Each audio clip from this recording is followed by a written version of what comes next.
Ya, halo pemirsa, apa kabar Anda hari ini? Langsung dari studio IDX Channel Jakarta, saya Prasetyo Wibowo kembali hadir dalam Market Review, program yang mengupas isu-isu penggerak ekonomi di Indonesia. Live streaming kami bisa Anda saksikan juga di idxchannel.com. Dan pemirsa, langsung saja kita mulai Market Review selengkapnya.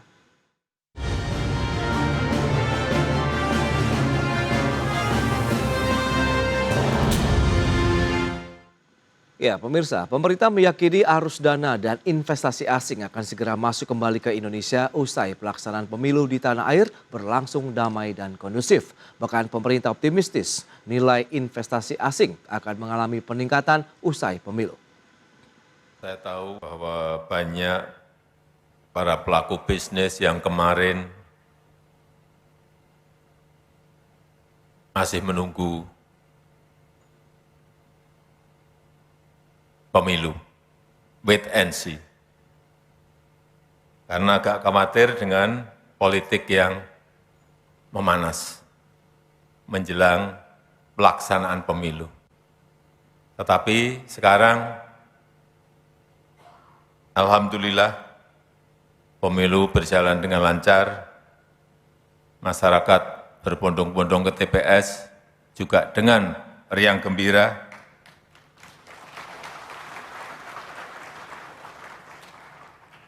Dan kita harapkan arus modal masuk, investasi, sehabis pemilu ini bisa bergerak lebih meningkat dan lebih baik lagi. Demikian pernyataan Presiden Joko Widodo yang memberikan apresiasi terhadap penyelenggaraan pemilu tahun 2024 yang berjalan dengan damai dan kondusif, sehingga bisa memberikan sinyal positif terkait kondisi politik dan ekonomi Indonesia yang stabil terhadap masyarakat dunia khususnya calon investor asing. Presiden pun optimistis nilai investasi asing akan kembali masuk dan mengalami peningkatan usai pemilu. Namun demikian, Presiden juga mengingatkan dan masih mencermati mengenai perkembangan kondisi geopolitik global yang dinilai masih kurang baik dan kondusif. Kondisi tersebut masih disebabkan perang berkepanjangan yang terjadi antara Rusia, Ukraina, dan Palestina, Israel.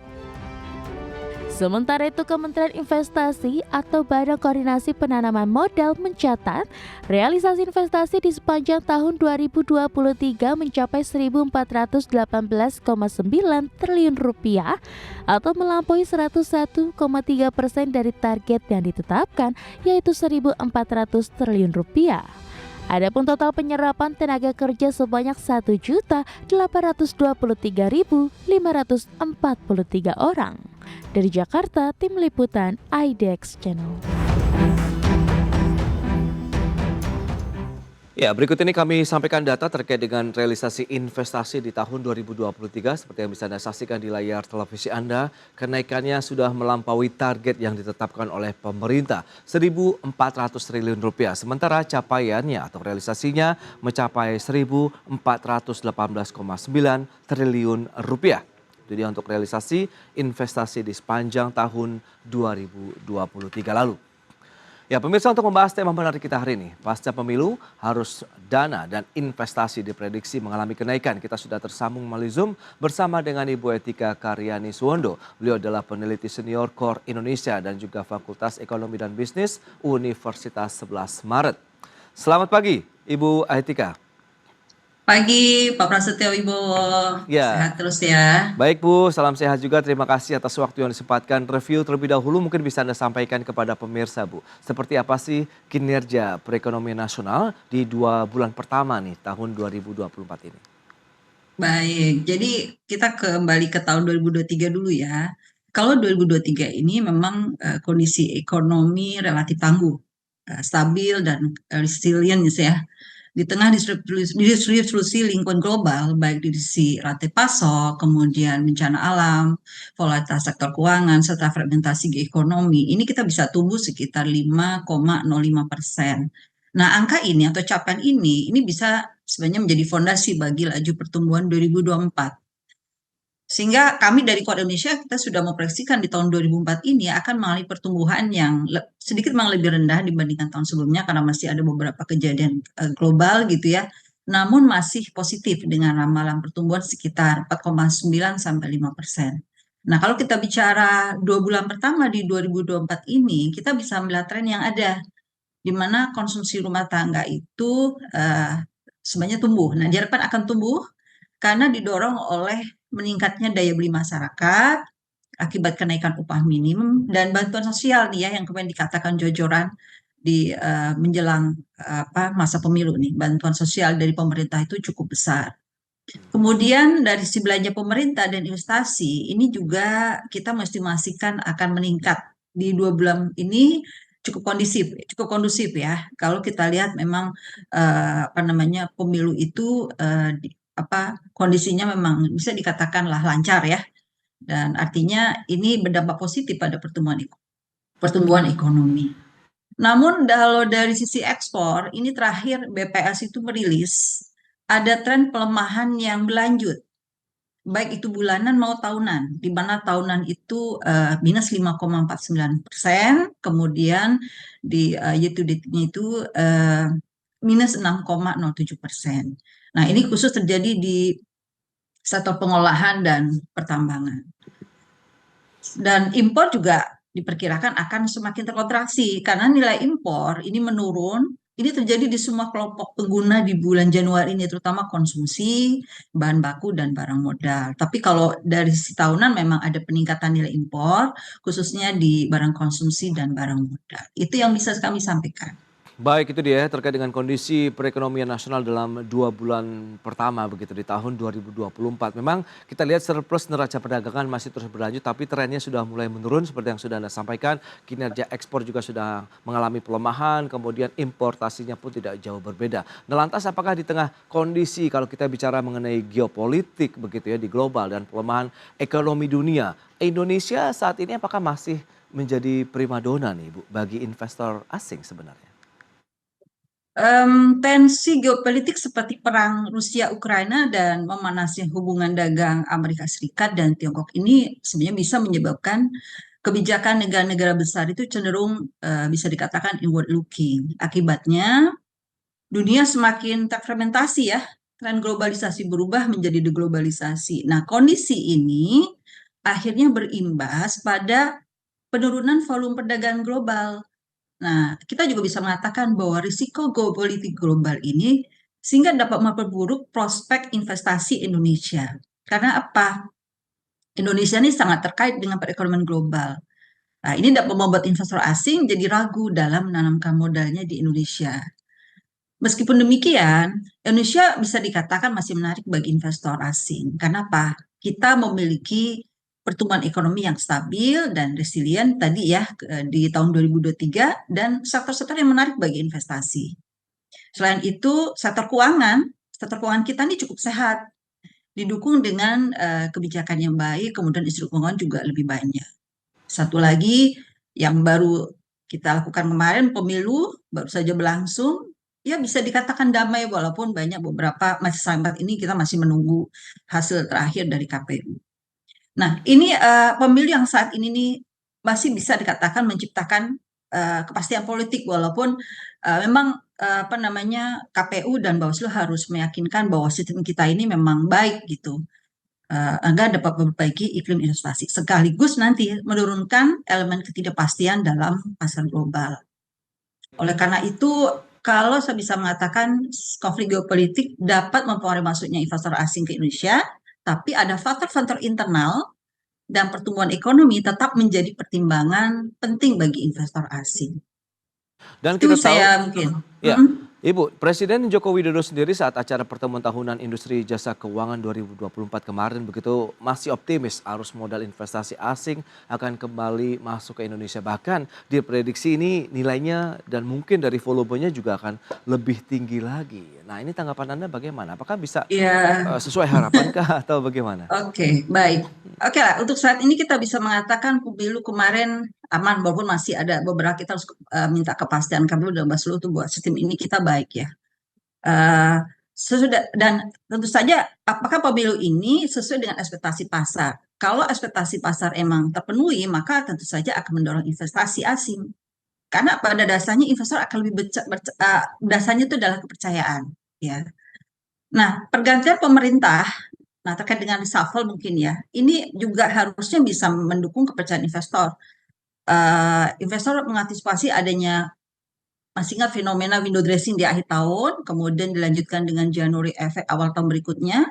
Pemerintah juga menjanjikan stabilitas politik, kebijakan dasar investasi yang tetap stabil meski di tahun perhelatan pesta demokrasi. Nah, bicara mengenai Eh, sektor-sektor usaha ini, Ibu Etika, kira-kira yang masih menjadi primadona atau yang mungkin paling dilirik lah bagi investor asing itu sektor apa saja? hmm, Tapi tahan dulu jawabannya, kita akan jeda sebentar ya. ya Bu. Dan pemirsa, kami masih akan segera kembali usai pariwara berikut ini.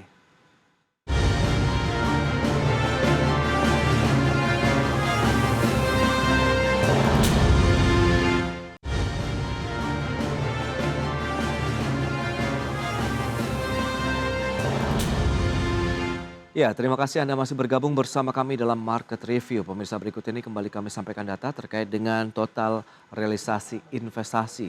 Ini ada di 20 kawasan ekonomi khusus atau KEK di tahun 2023. Ya, seperti yang bisa Anda saksikan untuk realisasinya mencapai 177,5 triliun rupiah, sementara tenaga kerja yang berhasil terserap ada 117.492 orang, kemudian industrinya ada 331 perusahaan. Itu dia data realisasi investasi di kawasan ekonomi khusus. Berikutnya, target dari penambahan investasi di 20 KEK tahun 2024 ini diharapkan realisasi investasi bisa mencapai ada pun tambahan sekitar 77,5 triliun dengan serapan tenaga kerjanya bisa mencapai 38.277 orang dan industrinya bertambah 89 perusahaan.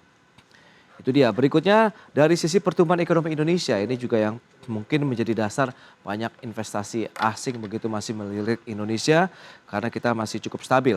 Di tahun 2023 kita lihat kuartal 1 5,03%, kuartal kedua 5,17%, kuartal 3 4,94% dan kuartal 4 lalu 5,04%. Sehingga secara keseluruhan memang masih rata-rata 5,05% di tahun 2023.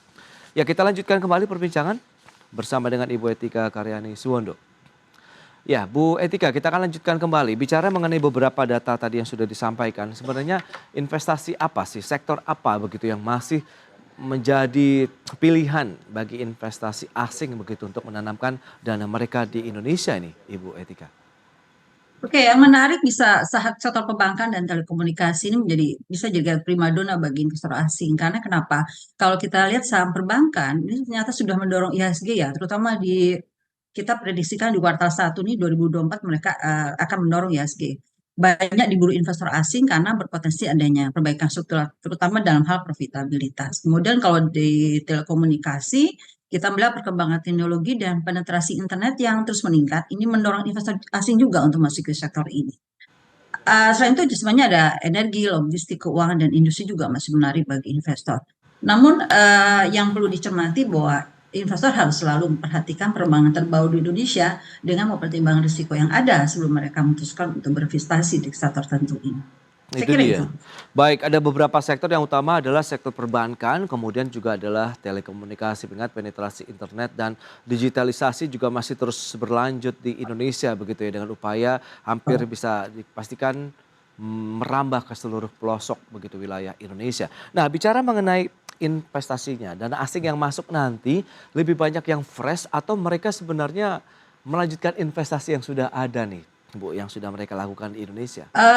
Ya, intinya sebenarnya dana asing yang masuk nanti akan sebenarnya didominasi oleh kelanjutan dari investasi yang sebelumnya. Oke. Kalau misalnya di sektor pertambangan itu di tahun 2024 ini memang pemerintah seharusnya menerapkan solusi ya untuk mengatasi konflik lahan dan mengurangi dampak negatif dari lingkungan dan masyarakat karena dua persoalan ini masih bisa membuat investor asing untuk berpikir ulang.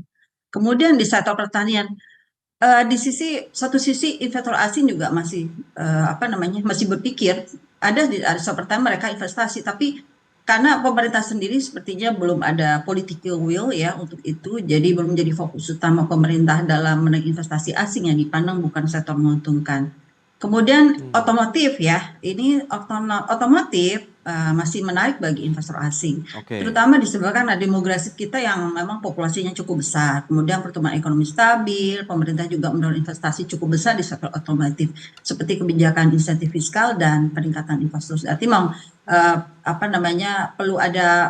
harus ada political will untuk bisa mendorong agar mereka nggak cuma hanya di sektor ini yang melanjutan dari tahun sebelumnya. Oke, nah lantas bagaimana dengan program hilirisasi begitu yang digadang-gadang terus begitu hingga saat ini kan oleh pemerintah dan terbukti kemarin juga bisa meningkatkan penerimaan negara. Apakah sektor hilirisasi pertambangan, kemudian juga mungkin pertanian juga masih akan menjadi fokus? Kalau hilirisasi bisa dikatakan memang masih menarik ya. Kemarin kita masih mendengar banyak hilirisasi yang dijelaskan oleh para paslon presiden kita ya. Oke. Banyak didiskusikan di situ. Ini menjadi menarik buat investor, terutama ini di sektor pertambangan memang ini target pemerintah untuk masuk ke sana. Oke, nah menurut Anda kira-kira kapan investor asing ini juga mulai bergerak begitu? Apakah menunggu nanti pembentukan pemerintahan baru atau sekarang pun sudah mulai banyak yang bergerak untuk mulai melirik-lirik lagi beberapa sektor yang Anda sampaikan, ada perbankan, kemudian telekomunikasi, dan yang sudah existing yang cukup berhasil ada otomotif di sana, kemudian pertambangan dan juga pertanian. Ya, sepanjang stabilitas ekonomi terjaga, maka pasti akan mendorong aksi beli investor asing gitu ya. Oke. Karena kondisi ekonomi kita masih potensial baik.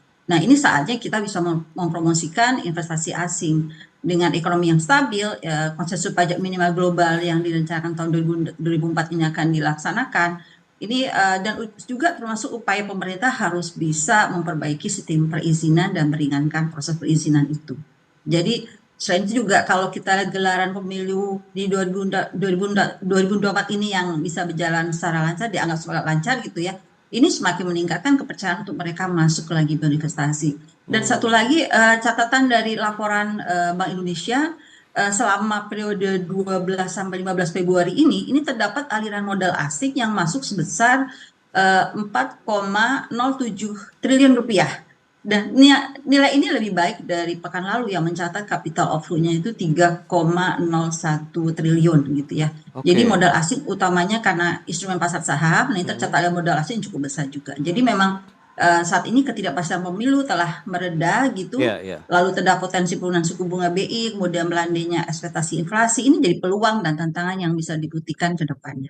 Oke, berarti dari capital inflow sudah mulai masuk ke sektor realnya pun juga sudah mulai masuk begitu ya Bu Etika di tahun 2024 ini. Lantas bicara mengenai kondisi di tahun 2023, apakah bisa terulang kembali atau justru lebih baik lagi dengan capaian investasi? Tahan lagi jawabannya Ibu, kita akan jeda kembali sebentar. Dan pemirsa tetaplah bersama kami.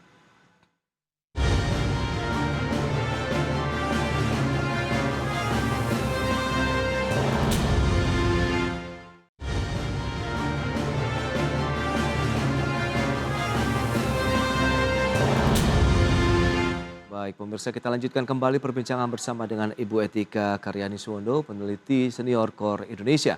Baik Ibu Etika, kita bicara mengenai jenis investasi. Nah ya kira-kira kalau memang target di tahun 2023 lalu sudah achievement ya, dalam artian sudah melebihi target bahkan di atas 1.400 triliun. Nah kira-kira seperti apa dengan serapan tenaga kerjanya? Apakah sebenarnya sudah sebandingkah dengan nilai investasinya dan juga jumlah serapan tenaga kerja yang diharapkan ini Ibu? Silakan.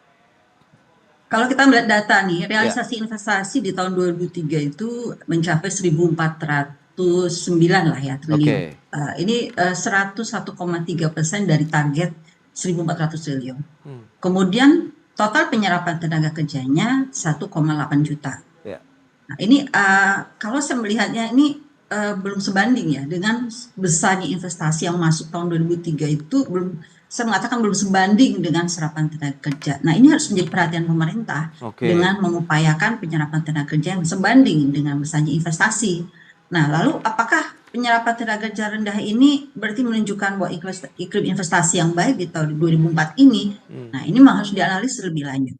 Jika penyerapan tenaga kerja rendah, maka bisa membuat investor merasa kurang nyaman untuk mempertimbangkan investasi baru. Kenapa? Ada tren ekonomi yang dikatakan kurang optimal atau stagnan gitu. Dengan juga sehingga ada efek investasi yang mungkin bisa jadi dapat turun. Dengan kata lain, penyerapan tenaga kerja yang rendah di Indonesia pada tahun 2003 ini sebenarnya tidak langsung menunjukkan iklim investasi yang baik di tahun 2004. Namun nih dapat tren ekonomi dan faktor yang mempengaruhi keputusan investor ini harus diperhatikan. Jadi memang pemerintah harus memecahkan tantangan yang ada dengan memperbaiki sistem untuk mempromosikan iklim investasi yang lebih baik di Indonesia. Nah itu Saya kira dia. itu. Nah kalau kita lihat dari komposisinya bagaimana? PMA dan juga PMDN kan kemarin tahun lalu begitu hampir seimbang nih 52% dan 47% begitu untuk yang PMA dan PMDN Bu. Ya, kalau kita lihat realisasi investasi sepanjang tahun lalu, ini memang PMA itu sebesar 744 triliun ya, atau setara dengan 52,4% dari total realisasi investasi dan realisasi penanaman modal dan beli yang sebesar 47,6% atau sekitar 674,9 triliun. Oke. Nah, kalau kita lihat ini, angka PMA pada kenyataannya mengalami pelambatan nih pada tahun 2003 ini dibandingkan tahun sebelumnya. Jadi PMA di tahun 2003 ini hanya mampu tumbuh 13,7%, yang lebih rendah dibandingkan tahun 2022, yang 2002 itu tumbuh justru 44,2%. Nah, tapi saya rasa keadaan PMA yang naik ataupun turun itu masih dalam kondisi wajar gitu ya. Meskipun terjadi kontraksi, komposisi PMA masih tetap tinggi di level di atas 50% itu tadi 52,4% dari total realisasi. Nah, Hmm. kalau kita bisa melihat PMA lebih tinggi dari PMDN, artinya apa? Artinya memang ada minat investor asing dalam berinvestasi di Indonesia lebih tinggi dibandingkan investor domestik gitu. Karena bisa jadi karena kepercayaan yang dimiliki, misalnya ada potensi pasar yang besar dan berkembang, seperti industri manufaktur, pertambangan, infrastruktur, dan sumber daya alam yang kita miliki itu cukup melimpah, ya, terutama tambang mineral dan sumber daya yang lainnya. Oke, dari sisi kebijakan apa yang perlu dilakukan lagi begitu? Ada yang perlu ditingkatkan lagi kah atau yang perlu direvisi untuk melihat kondisi dari perkembangan ekonomi global tentunya yang menjadi tantangan yang mungkin akan menjadi fokus pemerintah begitu di tahun ini? Kebijakan fiskal ini penting untuk mempercepat transformasi ekonomi yang inklusif dan berkelanjutan. Adalah meskipun investasi tumbuh, ada proyeksi pelambatan investasi pada tahun 2024 ini yang harus diantisipasi. Nah, kebijakan fiskal ini diharapkan dapat membantu menjaring arus investasi di tahun ini dengan beberapa strategi. Karena memang kebijakan fiskal ini diharapkan akan melalui misalnya keterbukaan informasi, mengenai kebijakan fiskal yang stabil. Nah, ini akan mempermudah investor asing untuk merencanakan strategi investasi dengan nyaman. Kemudian ada juga terkait dengan insentif fiskal yang disediakan oleh pemerintah untuk mendorong investasi asing seperti pengurangan biaya impor, pajak, dan biaya operasional. Tapi nggak cukup dengan itu saja. Pemerintah juga perlu mensinkronisasi momentum pertumbuhan investasi di tengah tantangan dinamika politik, ya, dan mengarahkan investasi ke sektor mana yang produktif dan padat karya. Oke, itu dia Jadi berarti. memang perlu ada Ya, ya. politik dari pemerintah untuk bisa mendorong investasi asing. Itu dia, berarti padat karya juga harusnya menjadi fokus ya, sehingga lebih banyak lagi serapan tenaga kerja yang dilakukan oleh para investor begitu untuk masyarakat Indonesia. Nah, optimisme Anda sendiri bagaimana dengan keyakinan dan optimisme pemerintah juga tadi yang menyatakan bahwa akan mengalami kenaikan, kemudian mungkin masa-masa wait and see-nya sudah mulai hilang begitu dan sudah sekalian tinggal gaspol saja begitu, silakan. Ya, saya kira kita tidak harus menunggu lama-lama ya. Kalau memang ini sebenarnya tidak peduli apakah itu satu putaran atau dua putaran. Kalau dua putaran paling nggak hanya wait and see aja. Tapi selama kita bisa mengatakan optimisme ini karena tidak lepas dari kinerja positif dari kinerja realisasi investasi dalam 2 tahun terakhir yang relatif baik dan tadi target investasi 2003 ya bisa tercapai yang 11,3%. Artinya memang strategi untuk mencapai target ini dapat dilakukan dengan tadi memfasilitasi proses investasi seperti insentif fiskal maupun non fiskal, Baik. kemudian meningkatkan investasi infrastruktur dan hilirisasi tadi yang Mas singgung tadi ya. Oke. Jadi Itu dia beberapa poin yang sudah disampaikan, pentingnya kita juga menjaga sebenarnya bagaimana stabilitas ekonomi, politik Indonesia ini memberikan sinyal yang terus positif bagi dunia investasi di Indonesia. Bu Etika, terima kasih banyak atas waktu dan sharing yang sudah Anda sampaikan kepada pemirsa. Selamat melanjutkan aktivitas Anda kembali, salam sehat Ibu, terima kasih. salam sehat, Ya. terima kasih Pak Prasetyo Ibu. Ya pemirsa, jangan beranjak dari tempat Anda, kami masih akan kembali dengan tema menarik lainnya terkait dengan menilik sinyal harga BBM non-subsidi yang akan naik usai pemilu.